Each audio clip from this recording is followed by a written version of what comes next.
ကျမ်းစာလေ့လာတဲ့အခါမှာဖျားခင်ပထမကြွလာခြင်း first event ဒုတိယကြွလာခြင်း second event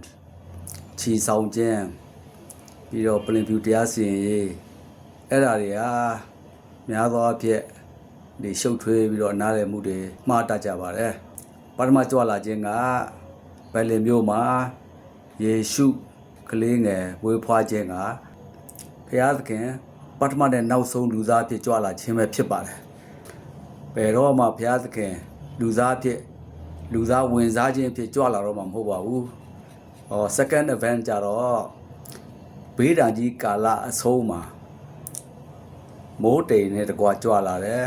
မြင်းပြူကိုစီးပြီးတော့ကောင်းကင်တမန်တက်တင်နဲ့ကြွလာပြီးတော့နှစ်တောင်တဲကိုမဝင်ခင်တရားစီရင်ခြင်းနဲ့တကွာနှစ်တောင်နိုင်ငံတော်ကိုဝင်စားဖို့အတွက်ကြွလာခြင်းဖြစ်တယ်ပလင်ဖြူတရားစီရင်ရေးကပလင်ဖြူမှာထိုင်ပြီးတော့ပဲတရားစင်တယ်မြင်းစီပြီးတော့ကြွလာတယ်လည်းမရှိပါဘူး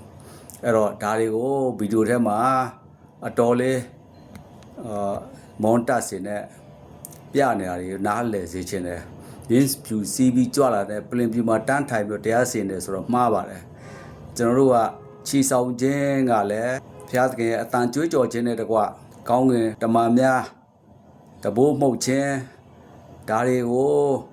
အချိန်သီးသအဲ့ဒီကာလနောက်ပိုင်းဘေးဒဏ်ကြီးကာလ9နှစ်မှာအသင်းတော်ဆိုတာလုံးဝမရှိပါဘူးယနေ့မိစ္ဆာပရောဖက်များစူညာစွာနဲ့ပေါ်များနေတယ်လို့အဲ့ဒီအချိန်မှာမိစ္ဆာပရောဖက်12ကောက်စာတန်ပဲရှိပါတော့တယ်အဲ့တော့အဲ့ဒီဘေးဒဏ်ကြီးကာလ9နှစ်အဆုံးမှာတော့ယေရှုဖခင်ကဒုတိယအချိန်ကြွလာခြင်းဆိုပြီးတော့နော်ကျွန်တော်တို့စံချက်နဲ့ဂျာနာပြပါမယ်နောက်တော့ပလင်ဖြူတရားစီရင်လည်းဗျာဒိတ်ကျမ်းအခန်းကြီး20အဆုံးရောက်တော့မှပဲနော်ကာလဆက်ဆက်မြုံကြည်သူများဒုတိယအချိန်ထမြောက်ခြင်းတဲ့တကွငယ်မိအိုင်တဲ့ကိုချပစ်တော့ပလင်ဖြူတရားစီရင်ခြင်းစာတန်မာနကိုငယ်တွင်သို့ချပစ်တော့တရားစီရင်ခြင်းကိုပြုလုပ်မှာပါအဲ့တော့ကျွန်တော်တို့ဒီကာလ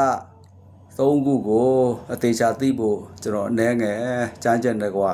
တင်ပြအပ်ပါတယ်ခင်ဗျာအားလုံးသမာတရားသိခြင်းရှိကြပါစေအာမင်